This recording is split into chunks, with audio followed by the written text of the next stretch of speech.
My name is Steve Tan, and I first returned to China in 2009 to set up an IT center here. And not long after that work, I decided from some internal calling to just stay here longer. And then from that time on, it's basically 10 years since then. I've stayed on, wanting to set up roots, but also reach out to people. And at the time, it was to share my understanding of love and my understanding at the time of the gospel of the evangelical church at the time. So, but a lot has changed since then, and my understanding has deepened, especially the teachings of Christ consciousness from Yeshua, and I've and that deepening began when also I started my spiritual journey again last year. It's about a year's journey so far to this date. And I will reserve the more details about that meditation, the exercise, and how that changed my perception in the later section. But for now, I thought it's also important for me to share an earlier part of my development, my spiritual and individual development as a person. You see, I grew up not in China, but my family left China in the 1950s during the Civil War. Part of all these many diaspora that happened in China during times of war and calamity and famine. So I grew up overseas in a family that's still very much traditional and trying to preserve the family traditions over the centuries. But we have forgotten the meaning and the purpose of many of these things that came from Confucianism, from Taoism, from Buddhism. It's all become ritual. So I felt as a child that, hey, something's kind of missing here. And somehow there's just an intuitive knowledge that there has to be a greater being there. There has to be a God. One of my first experiences, in fact, was, our family likes to, I grew up in the Philippines. It's a country of 7,000 islands. So it's a lot of beaches, and we often go to beaches. And I really enjoyed free diving. At the time, there was no name for it. You just, with one breath, you jump and dive into the water and go and glide among the corals until that breath kind of runs out, and your body screams at you to go back up to the surface and get that breath of life, literally. So so as I was learning meditation this past year, or relearning it, I realized that even that kind of experience in nature, when you are in that moment of having that breath, being quiet under the water, hearing nothing but your own heartbeat, and hearing just being surrounded by nature, that in itself was a spiritual moment. In that instance, I remember simply feeling such great comfort and love and such beauty surrounding me. Among the corals, among the colorful fishes. And to me, that experience just kept carrying me on, in spite the 30 or I think 40 years now of being in this wilderness of living in this world, career, family. So that kind of carried me on in those times of hardship, disappointment, death.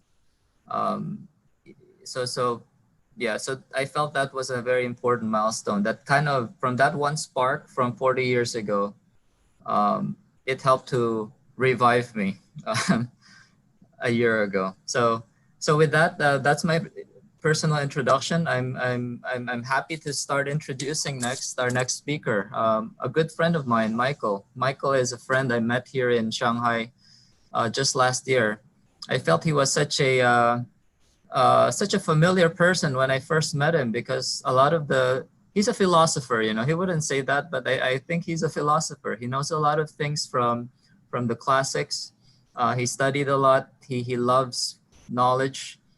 He also embraces spirituality, which to me at the time as a person just newly exploring it, was very refreshing, was very encouraging, because I didn't feel there was anybody around me who was interested in that. And he subsequently introduced me to the wider spiritual community here. And so just speaking a bit of Michael's kind of growing up as well, ever since Michael can remember, as a little child, he's always been very intrigued with the sublime revelations of nature. And while other kids would be playing their normal games, he'd be the one who's busy doing things like breaking thermometers and collecting the mercury and making them into bigger balls, just observing all these natural processes and being a real explorer in the truest sense. And nothing felt more important to him now then than it is even now, more so, that there's such a need to continue to search within, to seek the divine source within each of us, especially in this time of uncertainty, of massive changes, of fear. When all these things outside are happening, the best one can do is to go within. And then he's also very fond of sharing all this knowledge that he's acquired. And so this is really going to be a treat for everybody, what he will be sharing today.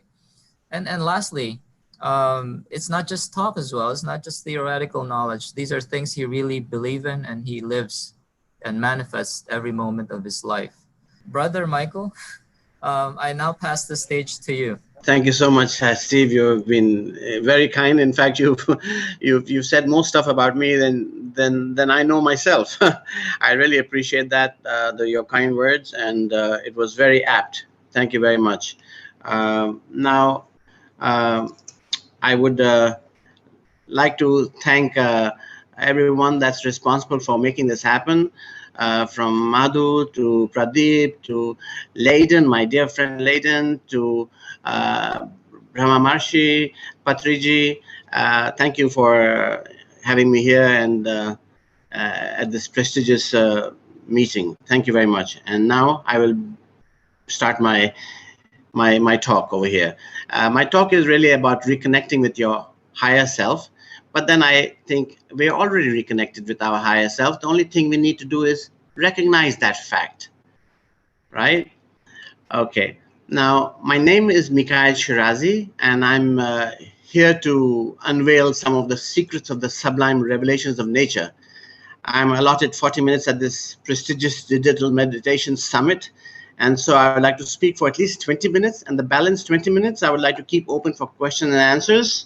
For I truly believe that student-teacher interaction is probably the most effective way to really learn something. Now, allow me to start off by saying there's only one problem that confronts humanity, and not two, and that involves a severe case of mistaken identity. That's it. In fact, we identify with the wrong self. That's the problem. That's the key problem. So when you look at yourself in the mirror, you say, that's me. Those are my eyes, my ears, my nose, etc., etc. But that's not who you are. You are that which makes your eyes see. You're that which makes your ears hear. You're that which makes your nose smell. And you're that which makes your mind think and your heart beat. So we have to learn to refocus our identity away from the physical, which is temporary and here today and gone tomorrow, to the spiritual, which is the permanent and the true you that never dies. Now, actually, we have to come to this realization that we are not human beings. We are spiritual beings having a human experience and not human beings having a spiritual experience. Now, to be able to really understand this better, here is an excellent analogy presented by the Hindus, and you can always trust the Hindus. The Hindus believe that your mind is like a river. Each wave is a thought. So when you look into the river, you will see your eyes here, your nose there, your mouth somewhere else. But once you completely calm and still that river, then and then only you see the real you in its totality, as opposed to the you that you've been thinking you've been all these years. So you are not who you think you are until you completely still your mind. Okay? Now, to truly be able to understand something, we need to experience it, right? So what I'm about to reveal to you may not have the same effect if you were to have experienced it. But I still feel it's important for me to share this with the whole world, and it's surely changed my world and my understanding of it. One late evening in December 1988, I did my yoga the 1.42 ratio breathing exercises, and then I did about 45 minutes of Vipassana meditation, only to be followed by the most powerful Soham mantra meditation. Soham in Sanskrit means I am that. Anyway, about 45 minutes or so into my Soham meditation, I started feeling very light, like I was floating. Then suddenly I was immersed in love, made from the brightest light I've ever seen. I was literally swooning in love. It was so intense and of such insurmountable proportion that, not being able to contain it, I started crying. Of course, this cry was emanating from the ineffable joy and happiness I was experiencing then. Every atom, every cell in my body was mesmerized by the intensity of this love, to the extent that all my bodily hair was saluting to this divine presence. I then realized that God is love. God is this most powerful force that lies very silently and passively within you. And to reach it, you have to go within, and not to a church, synagogue, mosque, or a temple. And the closer you get to it, the more of its attributes you share. You become more loving, you become kinder, more compassionate, more merciful, more forgiving, definitely more intuitive, etc., etc. And the further you are away from this divine principle, the more cruel you are, the more misguided you are, the more ignorant and miserable you are, with happiness always remaining elusive. So, needless to say, from that day on, my life changed, and I've held all conventional religions with deep suspicion. I don't believe God, being the epitome of love and kindness and compassion, is going to make you be born in a Hindu family and a Muslim family and a Jewish family and a Christian family and say fight and sit back and enjoy the drama. I think not. Now, life is synonymous with change. All things of this world are transient, with a birth date and an expiry date. Likewise, our perception of reality is directly proportional to our level of consciousness. With the expansion of consciousness, normally through meditation, there are there comes more clarity in our perception of reality. This phenomena of changing realities continues on and on and on until we unite with the ultimate unchanging reality, which is the Atman, our higher self. Now, let's elucidate on the subject of our talk, which is reconnecting with our higher self, which is beyond our mind and thinking.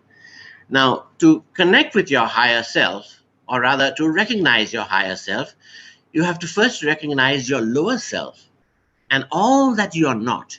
Your lower self is everything that makes you unhappy. Anger, hate, jealousy, envy, fear, etc., etc., are all part and parcel of this lower self.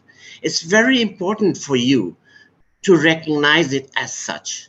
But anger, hate, jealousy, envy, fear, etc., etc., are all created in the mind that has gone astray and is actually serving the interest of the ego. The mind is the most powerful tool when it is in service to the heart. In Vedanta, it is said that the mind makes a good servant but a poor master. So it's imperative for us to tame the mind like we tame a horse before riding it, and make it a slave to the heart. When the mind is allowed a free rein in service to the ego, the mind is the most destructive tool there is. So what do we do about that? That's the question. There's only one thing actually that we can do, is to teach the mind how to still itself. Now, to allow your true primordial higher self to surface, you have to completely still the mind. Even while you're on the journey of getting closer to this completely stilling the mind, you're you will start feeling all its most powerful attributes of love and kindness and compassion and empathy and gratefulness and forgiveness, etc., etc. The effects are so powerful that you will be able to feel it even when the mind is not completely still. Of course, it will not have the same intensity it will have were you to completely still the mind, but even then, you will be floored by it, like I was. Uh, That's why it's very important to keep the body as healthy as possible.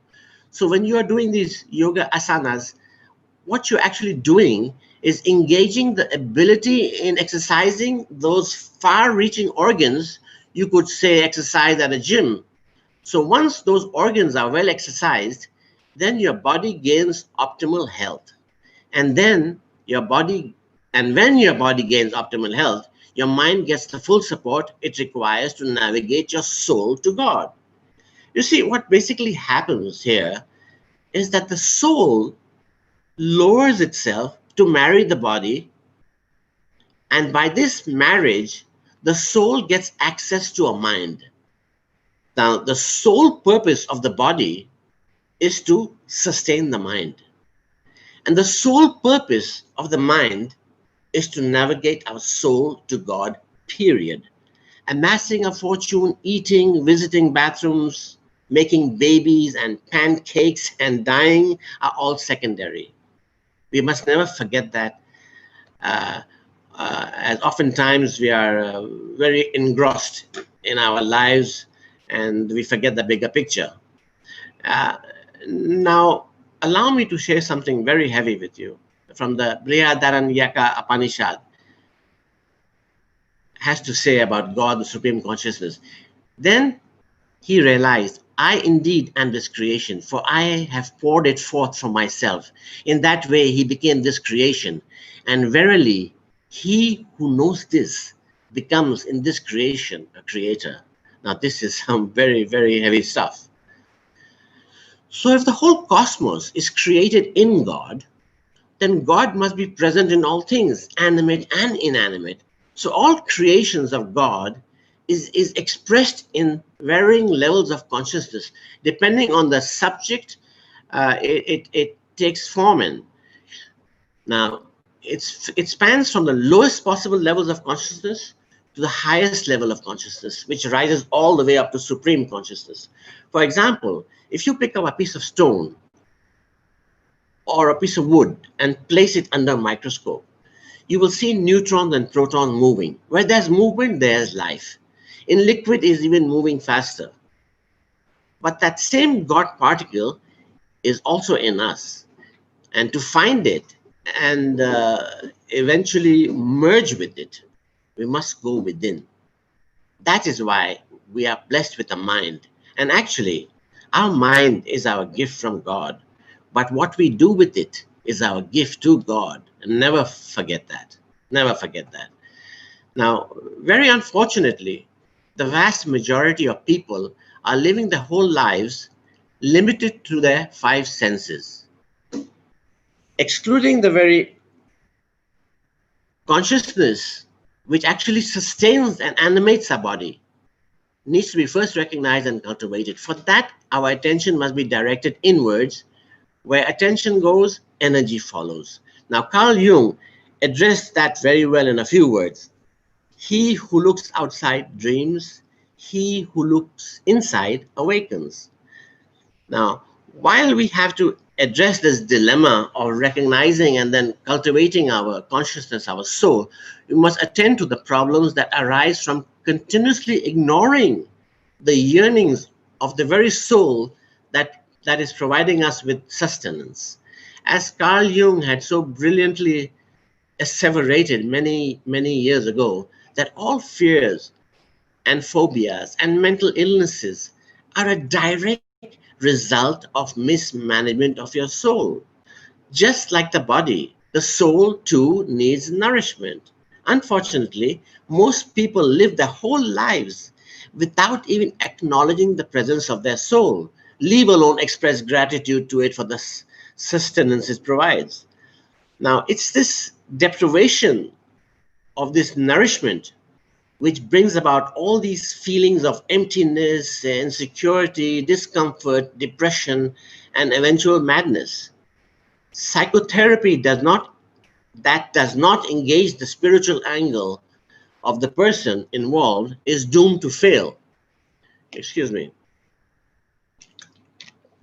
We cannot do cosmetic surgery on a leaf when the problem lies in the roots of the tree. Now, intrinsically, everyone is looking for something, right? However, everyone does not realize that it's the self that they're subconsciously seeking. The best and most direct and conscious approach in seeking the self is by learning the art of stilling the mind. Now, this may not be the most exciting way, but it's most certainly the most effective way. Now, there are many different paths that are taken to know oneself. Many years ago, in fact, in the early 70s, I read a very interesting book called Psychology of Self-Esteem by a gentleman called Nathaniel Brandon, who was a leading psychotherapist in Los Angeles at that time, and he was a very close friend of someone you may know, who was an objectivist philosopher by the name of Ayn Rand. Anyway, what he says in his book really struck with me because it had left a lot of deep impact on my thinking. What he said in his book was a man loves or sexually desires a woman who reflects his innermost, deepest feelings. In other words, both partners are using each other as a mirror in order to know themselves better. But it's very important that, of course, that you you select the right mirror so that the reflection is as accurate as it can be. Now, the point I'm trying to convey here is that the search for self continues until the self is realized via whichever means you pursue.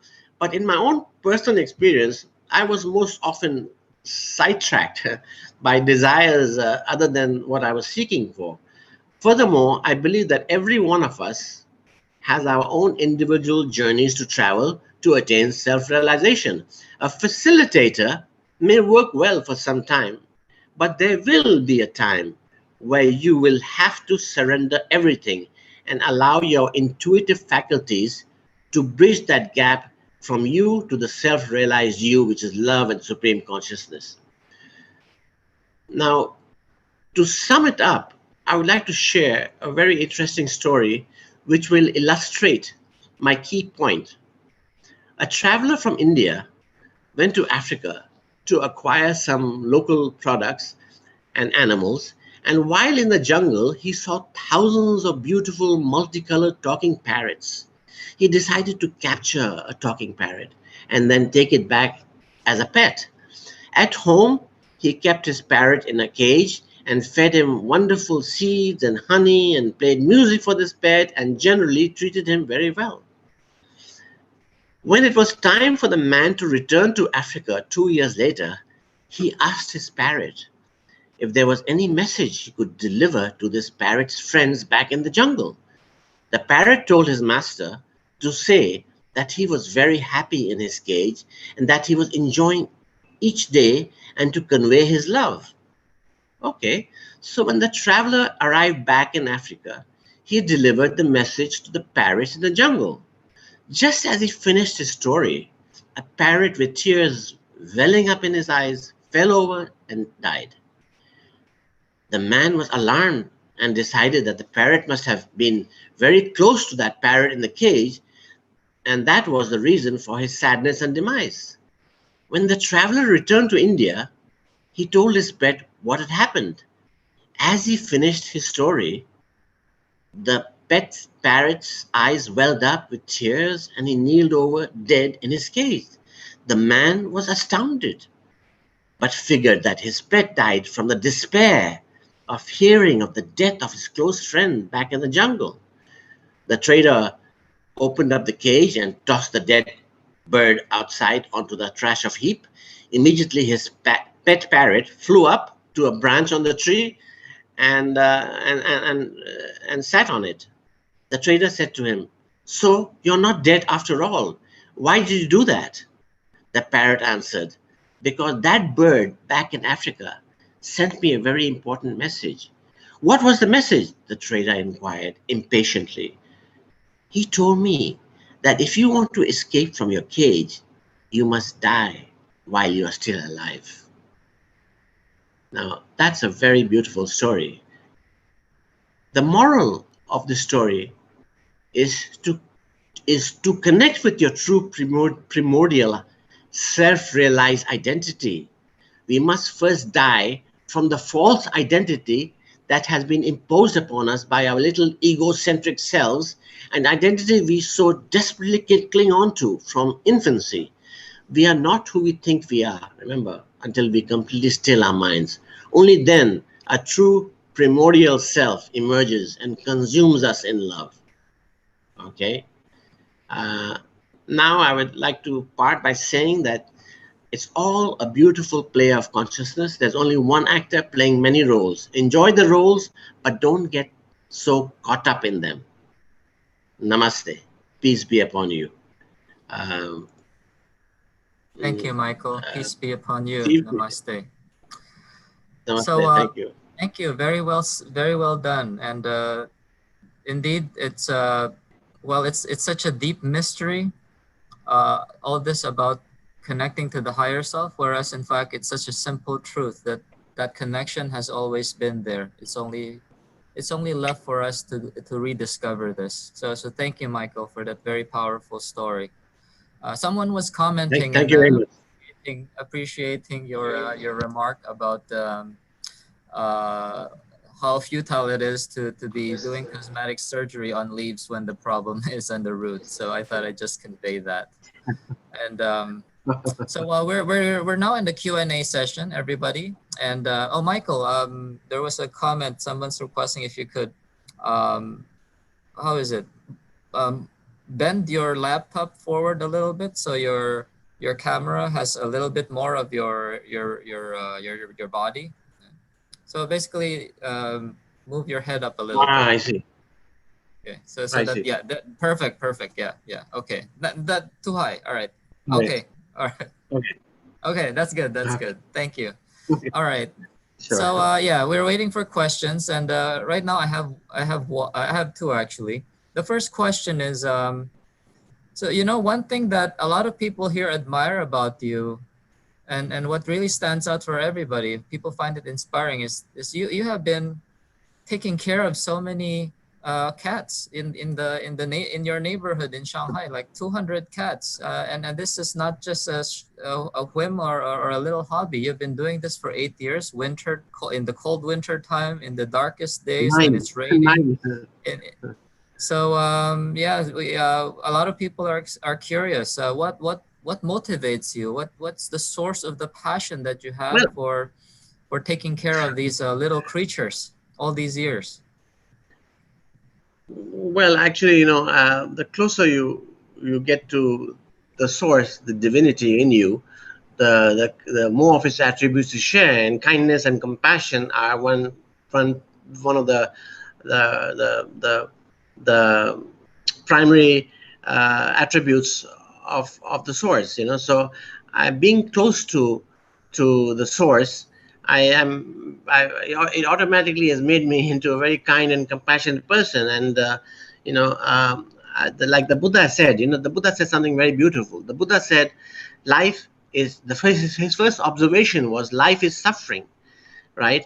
And our role in life is to lessen that suffering. So if I can contribute in any way and inconvenience myself and make the lives of 200 cats that I feed every night for 9 years, uh, um, a little more bearable, then I feel it's really worth it, because I'm just one life. There are 200 lives in the mouth, and that I can literally feel their pain. In fact, I not only feed them. It started off in Brazil. I did it for 7 years in Brazil prior to this, 9 years here. I started off. It was actually an exercise in love. I wanted to see animals react with love, and I gave them love, and I see that the whole universe gravitates towards love. I mean, uh, for me, I mean, like the Bhagavad Upanishad says, the whole cosmos was made in God, and God is love. So everything is, even plants are attracted to love, and so that's the prime reason where I'm um, It's so tied wonderful. up, and yeah, in feeding these cats. It's a duty. I feel it's an obligation. It's our obligation to help those that have been dealt with with a the universe has spun a card that is unbearable. It's our duty to help them, I think. Thank you, Michael. Yeah, that was beautiful, Sure. and it inspires a lot of people. The way you Thank you. manifest true love in your life day to day. And the true love is not all just, you know, ashy-gushy and sweet and comfortable, but it can also be Yeah. difficult, right? Doing it day in and day out, and at a great personal Very difficult. sacrifice of Sometimes time. it's very Thank difficult. you. Very difficult. Yeah. Mhm. Yeah. Thank you. One more question here. So also a lot of people know you here in Shanghai, or in fact in many parts of China as well. You host and facilitate a big group, around 500, University of Life chat group, right? And that's been going on for a number of years. And like any large group, sometimes there are differences in opinion about the what are the things to be discussed in this University of Life, right? What is the right philosophies to be put forward, the way people live lives. At one point, there were some debates and arguments about, do we allow all this talk about dating, about how to win over a guy or a girl? And then you were very wise about how you kind of diffused and handled that situation. So yeah, I think some people in this group also facilitate big discussions and run into these kinds of opinions, differences in opinions. And I'd like to know your thoughts as well on how you Well, kind of you know discuss and address whenever you encounter this type of things. well, let's address it by the aim of this group. The aim of this group is basically to be facilitators in the awakening of consciousness to the extent it's aligned with our true self, as opposed to the self that has been imposed upon us by a crafty ego from infancy. Our role in life is to break free from this false identity and once again reconnect with our true primordial nature, which is love, kindness, compassion, etc., etc. So when we come to this realization that we are spiritual beings having a human experience and not human beings having a spiritual experience, is when we make our true home run. I feel it's necessary for for us, for every one of us, because since we are all connected, we all there's an interesting book I read a long time ago. It's called No Man is an Island, and so basically we are all connected by the same consciousness, and so no one is different. Only the shell is different. Only your uniform of this entity is different, but actually the core of the being of everyone is the same. So yeah, and so we have to treat everybody like they are your own. I mean, they are you, because you are them. See, once you detect the love in yourself, then only you can detect the love in others. Like some people are very sensitive, but sensitivity is actually a virtuous quality, because like Khalil Gibran said, all can hear, but only the sensitive can understand. Now, this sensitivity has to be used in detecting the divinity within, period, not in its application to the ego. No, that'll be wasting the sensitivity. You have to direct the sensitivity because you are blessed with it. You have to direct it to detect the divinity within, you know? Yeah. Thank you, Michael. That's such a good point of view. Ultimately, we are indeed all one, regardless if we are one opinion or another, or we are on a spiritual path, one way or another. We are all one. Thank you. It's all, Exactly. Like yeah. the tree, the the Mm-hmm, the, mm-hmm. the leaves. The people when people see the tree, people recognize the tree as the tree. They say, "Oh, beautiful leaves," but these leaves are dying every so often. But actually, the real tree is the roots, and you don't see that. But people look at the leaves and they see the surface, and then they go by the five senses, and that's it. But the actual tree is the root of the tree, right? And that's what we Yep. ignore in ourselves as well. We ignore the core of our being that sustains us. We just recognize it with the shell, with the leaves. Unfortunately. Yeah. Very profound, brother. Thank you so much. Um, so let's wrap up at this point, and thank you so much for your very deep and profound and yet simple and powerful truths that you shared with us all these knowledge you've acquired over Thank you. years of many years of study. I do see Thank you, Steve. Patrici is online with us right now, and I'd like to Swamiji, acknowledge Patrici. Yeah, hi, Swamiji, thank you Patrici. very much. It was very wonderful to hear you. Yes, Thank you. we forget I'm the honored. roots. We forget I'm the honored. roots. Yes, namaste, Namaste. namaste. I'm honored. I'm very honored to be here with you. Thank you, sir. Thank you. And I hope I get more opportunities. Yes, Swamiji. Absolutely wonderful. Absolutely wonderful. Thank We you. forget Thank the you very roots much. Thank you. and we see the leaves. That's right. That's right. Because Spiritual we are so caught up by our five senses that we forget Yes, that these five senses are given life by the consciousness that we are ignoring. You know, you cannot have these five senses, you cannot have anything. The people associate the mind with the consciousness. No, consciousness is beyond the mind, beyond our thinking.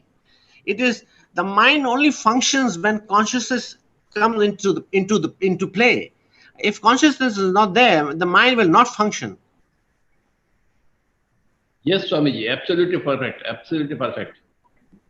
And we are here not to serve the ego. We are here to serve the spirituality within us. Yes, divinity within बिल्कुल us. बिल्कुल बिल्कुल बढ़िया बढ़िया बढ़िया बिल्कुल बिल्कुल सही बताया आपने सही बताया. And thank you, Steve.